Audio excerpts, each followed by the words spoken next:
देवीचे नवरात्र आणि रास गरबा किंवा दांडिया हे एक समीकरणच झालेलं आहे. उलट मी तर इतपत म्हणेल, की गुजरातपेक्षाही महाराष्ट्रात गरब्याचा उत्साह जास्त दिसतो. मला स्वतःला सुद्धा गरबा खूप-खूप आवडतो आणि नवरात्रात कितीही बिझी असलो, तरी गरब्याच्या एका तरी इव्हेंटला जायचंच हा नियमच आहे आमच्याकडं. पण नवरात्र भारत देशात अनेक राज्यात तितक्याच उत्साहाने परंपरागत लोकशैलीत साजरा होतो बरं का. आपल्याकडेही महाराष्ट्रात नवरात्रात भोंडला करण्याची प्राचीन प्रथा आहे, जी आता थोडीफार मागे पडत चालली आहे.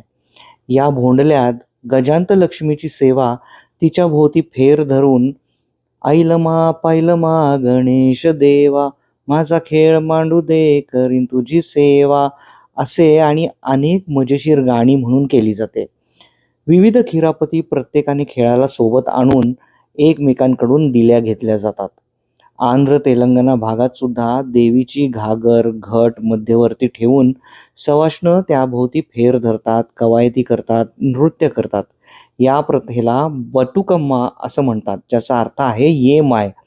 राजकुमार या शम्मी कपूर आणि साधनाच्या गाजलेल्या सिनेमामधलं जे गाणं आहे, नाच रे मन बदकम्मा, हे याच खेळाच्या पार्श्वभूमीवर आहे. तामिळनाडूमध्ये सुद्धा नृत्य करून नवरात्र साजरं करण्याची प्रथा आहे. पोईकळ कुदरयाट्टम असं या नृत्य प्रकाराचं नाव आहे, ज्यामध्ये बनावट घोडा नाचवला जातो. स्त्री पुरुष दोन्हीही नर्तक या बनावट घोड्याच्या आतमध्ये बसून हे नृत्य करतात. ज्यावेळी देवीचे आणि असुरांचे युद्ध सुरू होते, त्यावेळी हे मायावी असुर देवीच्या पायाला साप विंचूंचा वेश धारण करून डसत होते. तेव्हा देवीने लाकडी पाय धारण केले आणि असुरांशी युद्ध खेळत राहिली. देवीचे युद्ध कौशल्य आणि चातुर्याला दाद म्हणून दरवर्षी नवरात्रामध्ये हे अट्टम अर्थात नृत्य देवीपुढे सादर केले जाते. बंगालमध्ये तर अनेक प्रकारे महाशक्तीची सेवा होते. त्यात सिंदूर खेळाची परंपरा प्रख्यात आहे.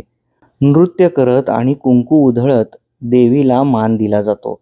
या सुंदर प्रथा उत्तर, दक्षिण, पूर्व, पश्चिम सर्व राज्यात अगदी पूर्वापार पिढीओत्तर चालत आलेल्या आहेत आणि यापुढे सुद्धा या प्रथा परंपरागत जागत्या ठेवण्याची आपण सर्व भारतीयांची, सनातनींची नैतिक जबाबदारी आहे.